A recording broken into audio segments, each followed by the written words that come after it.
실험을 하던 중 예상했던 것보다 훨씬 더 끔찍한 일이 발생했다. 그래서 2주간 진행하기도 했던 실험은 6일 만에 중단되었다.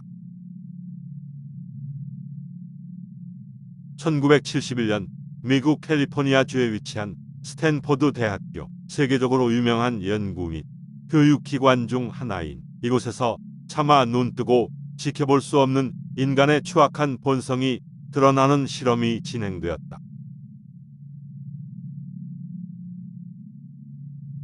스탠포드 대학의 심리학자 필립 짐바르도는 사람들이 특정한 사회적 역할에 어떻게 빠르게 적응하며 이러한 역할이 개인의 행동, 태도, 그의 자아인식에 어떤 변화를 일으키는지 이해하기를 원했다. 권력이 개인에게 어떤 영향을 미치는지, 특히 권력이 부여될 때 사람들이 어떻게 그 권력을 사용하는지, 그리고 권력의 불균형이 사람들 사이의 관계와 상호작용에 어떤 결과를 초래하는지도 그의 관심사였다. 더 나아가 인간이 본질적으로 선한지 악한지 아니면 상황에 따라 변할 수 있는지 탐구하고자 했다. 특히 극단적인 상황에서 인간의 본성과 행동이 어떻게 변하는지 알고 싶었던 것이다. 그리하여 그 유명한 상상하기에도 실은 끔찍한 감옥 실험이 진행되었던 것이다.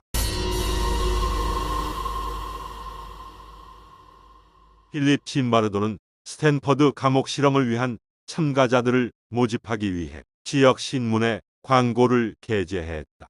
이 광고는 1971년 여름에 실시될 심리학 연구에 대한 참가자를 찾는다는 내용이었다.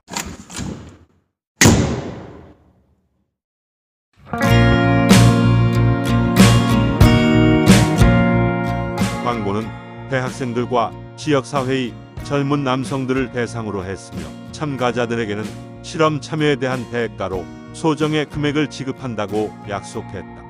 모집 과정에서 짐바르도 교수와 그의 연구팀은 심리적 안정성, 건강 상태, 법적 문제의 부재 등을 평가하기 위해 신청자들에 대한 사전조사와 면접을 실시했다. 이 과정을 통해 선별된 참가자들은 무작위로 수감자와 경비원 역할로 배정되었다. 이 모집 방식은 연구에 참여할 평범한 사람들을 무작위로 선정하여 실험이 실제 감옥 환경에서 발생할 수 있는 사회적 상호작용과 권력 역학을 가능한 한 현실적으로 재현하고자 하는 짐바르도 교수의 의도를 반영했다. 참가자들에게는 실험의 구체적인 세부 사항은 미리 공개되지 않았으며 이는 실험의 진행과 결과에 대한 참가자들의 반응을 자연스러운 상태에서 관찰하기 위함이었다. 마침내 자원봉사들을 대상으로 아무도 예상할 수 없는 공포의 실험이 시작되었다. 우선 자원봉사자들을 무작위로 수감자와 경비원 역할로 나누었다. 스탠퍼드 대학교의 지하실을 감옥으로 꾸며 참가자들이 2주 동안 그 역할을 수행하도록 했다. 경비원은 감옥의 질서를 유지하는 역할을, 수감자는 실제 수감자처럼 행동하게 했다.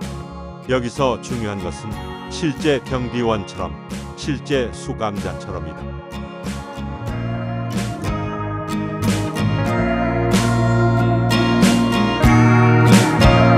실험이 시작된 지 얼마 되지 않아서 참가자들은 경비원과 수감자 역할에 빠르게 적응하기 시작했다.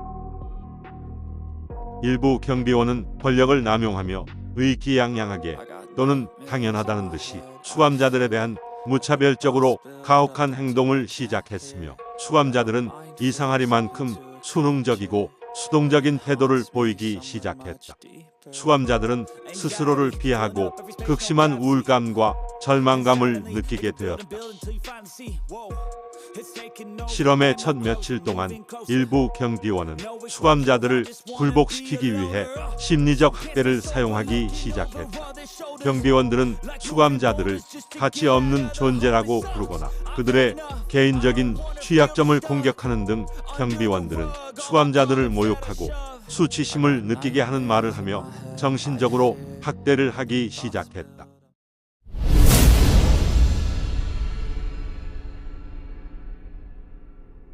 특히 한 수감자는 통제할 수 없듯이 비참하게 울었으며 심한 불안 및 스트레스 증상을 보여 실험에서 조기 탈락했다.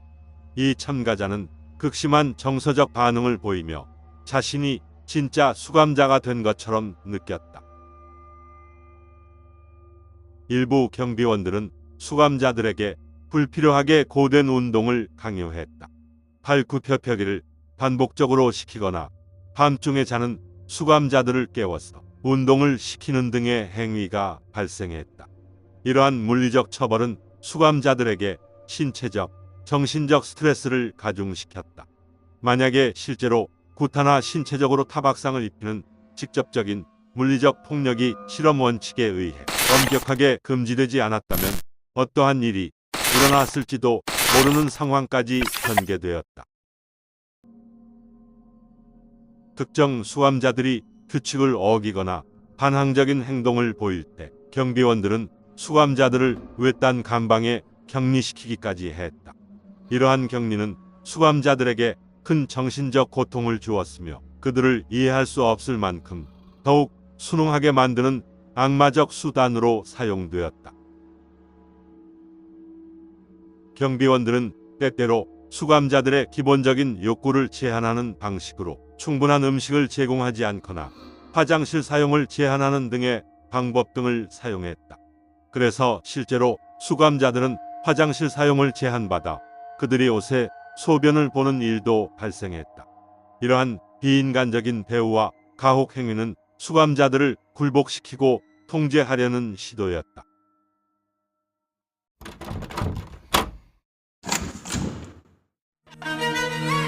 마침내 실험 진행 중 일부 수감자들은 정서적으로 무너지기 시작했다. 고립, 스트레스, 학대로 인한 우울증, 불안, 심지어 정신 붕괴를 겪는 참가자가 발생했다. 실험이 진행되는 동안 실험 상황을 목격하고 있던 필립 짐바르도 교수의 동료인 크리스티나 마소치가 깊은 우려를 표했다.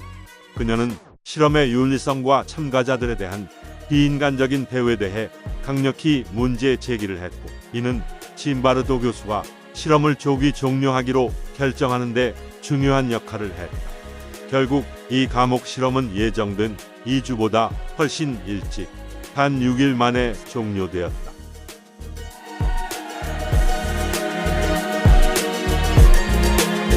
감옥 실험을 통해 본 가혹 행위와 관계 형성 과정은 권력 구조와 사회적 역할이 개인의 행동과 대인관계에 어떻게 영향을 미칠 수 있는지를 극명하게 보여주었다. 스탠퍼드 감옥 실험은 사회적 역할과 상황이 개인의 도덕적 판단과 행동을 얼마나 근본적으로 변화시킬 수 있는지를 드러내며, 이는 연구 윤리와 인간 본성에 대한 깊은 통찰을 제공했다. 실험은 개인이 사회적 역할에 따라 어떻게 자신의 행동을 조정하고 권력이 개인 간 관계에 어떤 영향을 미치는지 보여준다. 또한 이러한 역할이 인간의 본성을 어떻게 변형시킬 수 있는지에 대한 중요한 질문을 던지기도 한다. 실험 과정에서 경비원이 되었던 참가자들 중 일부는 나중에 자신들의 행동에 대해 놀라움과 후회를 표현했다. 평소 자신들을 이타적이고 도덕적인 사람으로 여겼던 이들은 어떻게 그런 가혹한 행위를 저지를 수 있었는지 이해할 수 없었다.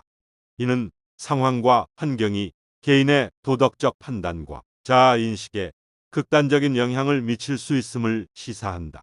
수감자로 참여했던 참가자들 역시 깊은 영향을 받았다.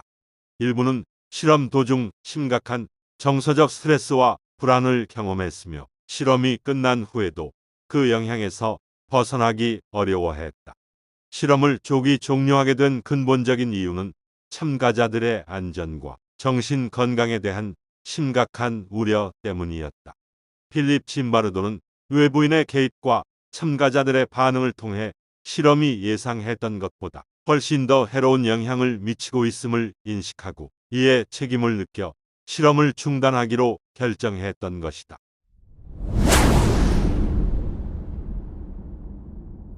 지극히 이성적이고 선한 당신도 상황에 따라 악마가 될 수 있다.